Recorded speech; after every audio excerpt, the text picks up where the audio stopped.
We're still staying with Gary and Denise? Yeah, they're going to take us to you stepping up and revealing 1 million people. Okay, so I'm not going 2,000. 2,000. 2,200 Right. making peace with the end of their lives. It was a freeway that had not opened.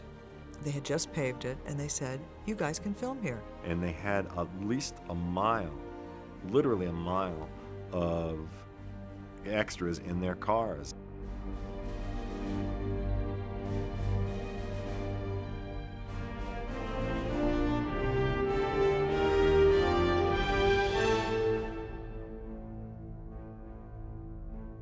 It's a gargantuan scene. It's fabulous. You never see, you used to see movies with casts of thousands. Well, this is cars and thousands. It was just great that they were able to wrangle all these people together that came out and parked their cars and did this scene. The challenge at the beginning, when we started planning this, was I think just coming up with how many people we can get in per hour and how we're actually going to park them and how we're going to get our people stretched across the highway to check them in, which takes a little bit of time. So you need to have 16 people stretched across the highway checking them in, and then you have to have another 12 people parking them with light wands. We've got 2,100 extras in 1,870 cars, and these folks did their own propping out of the cars, dressed in particular clothing. We needed certain colors to be used, and showed up starting at 4 o'clock in the morning. I think we did 160 cars every 15 minutes was our estimate. So we called them in 15-minute intervals, 4, 4:15, 4:30. And I think by 6:30 we were pretty much parked and ready to go. Well, a lot of the trucks that you see, all our different trucks are, on the outside it looks like it's Baskin-Robbins or U-Haul or Budget, but on the inside we've got refrigerated trucks with breakfast and lunch. We brought in large trailer porta-johns, every 1/8 of a mile scattered about. We have motor homes for the medics that are air conditioned, so if people are feeling faint, they just go into the motor home. Then we have a bunch of show trucks that we've rented, and we have ice, water, Gatorade, apples, bananas on the back of them just to keep people cooler and hydrated.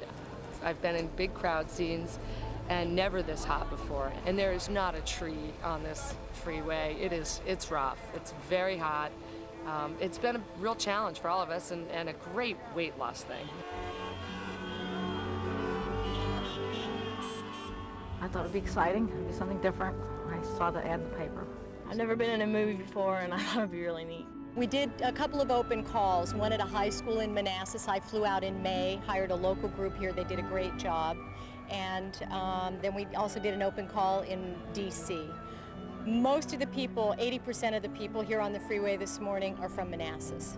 They said I could come with my daughter, so here I am, giving up 2 more hours of just to be with family. Well, as my good friend Tara said, who told me about this, it's a once-in-a-lifetime opportunity. These people have been really great, and the greatest part about it is they've been great drivers.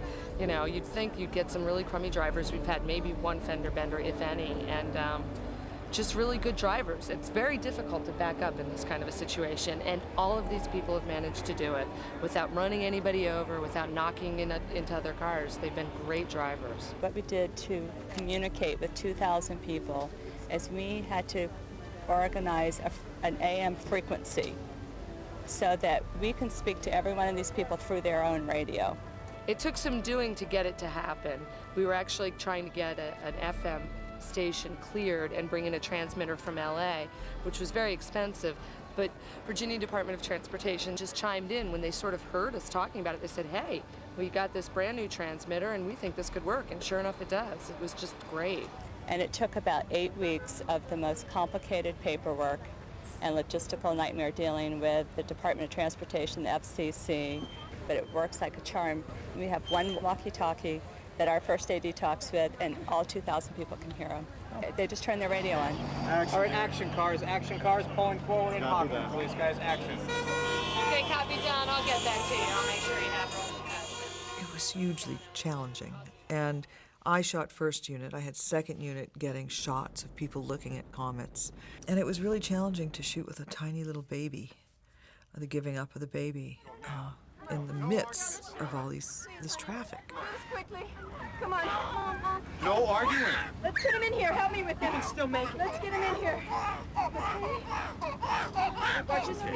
Watch his feet. Andrew. There we go. And I really wanted to keep it frenetic, and I shot Steadicam, I shot handheld, and we kept moving. We moved very quickly. Exit spray there, then I don't have that long to go. You know, what I wanted to focus on in this movie were the relationships of the characters, and the theme of this movie was the choices we made, and these parents had to make a choice. They had to give up their kid in order so that their child could live on, and they could live on through their child, and that's what that scene was about. And everybody was very, there wasn't a lot of talk about what it was about. It was really kind of obvious what it was about. And there's a lot of those recurring themes happening in the movie. Giving up, separating, the sacrifice one makes.